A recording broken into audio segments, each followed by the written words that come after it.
Okay, here we go with our second half of day 3. We've got our V in place. You'll notice that my little guy up here is not stitched down. That's because I was unprepared and did not bring the right color of thread to stitch him down. And since I don't need him until later, after I get to go home from this trip, I'm going to go ahead and stitch him down later. So the instructions say we're supposed to do a chain stitch around the outside of the V and a back stitch across the top and down the middle. So we're going to start right up here in the corner. For the chain stitch, I have my blue thread threaded onto a chenille needle. A chain stitch is not a wrapped stitch, so we don't have to worry about the bullion knot needle.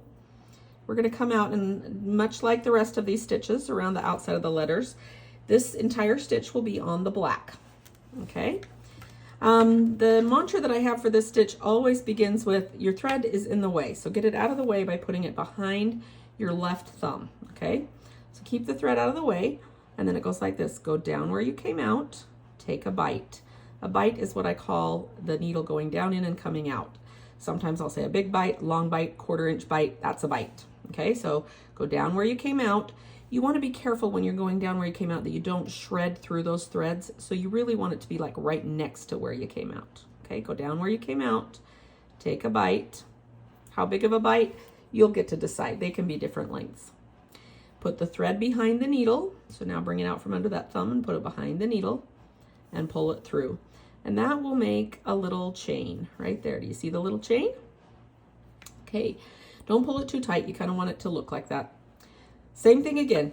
Get your thread out of the way, tuck it under that thumb. And we go down where you came out. So this time it'll be inside that loop because that's where it comes out.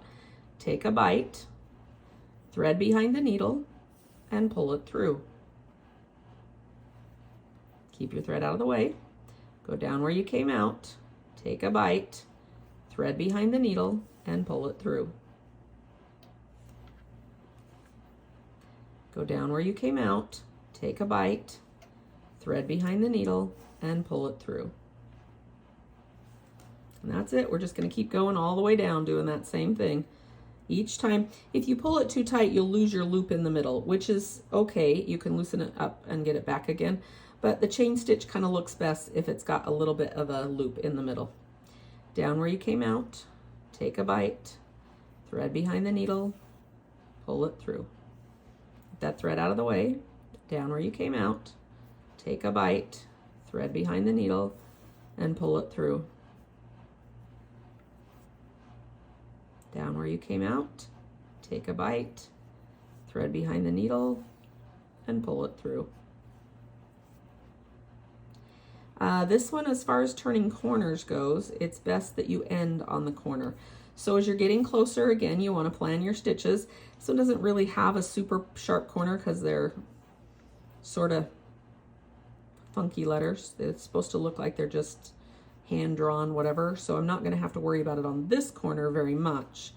Just turn, you go into the corner and then you kind of turn and go the next direction.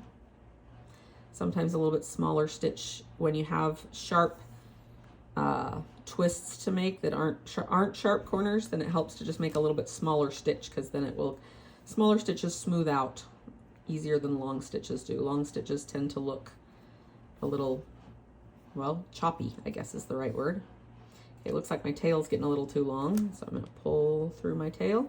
Okay, the tail is the extra thread, and I want my tail to be as long as it can be and still be out of the way because that means I'm pulling my thread less of a distance.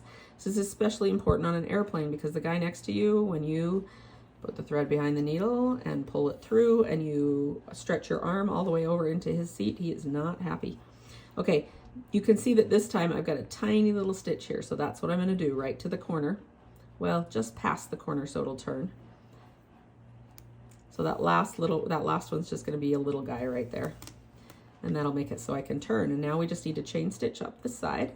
Okay, we have reached the end of this side right here. Don't forget that at the end of a chain stitch, you've got to tack that last little loop down. So just go down on the other side of it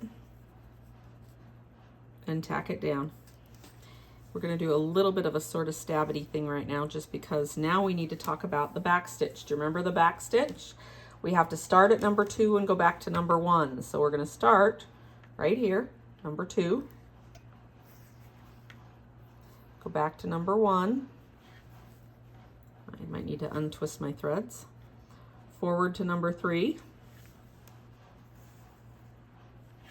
I'm going to turn it a little bit because my hands are going to get in the way if I'm holding it that way. So it's not that I can't do it that way, it's that you can't see when I do it that way. So back to number 2, out at the new spot, number 4 out here. Back to number 3, out to number 5. I don't usually I'm not very good at keeping track past number 5, so I just start saying back to the old, out to the new,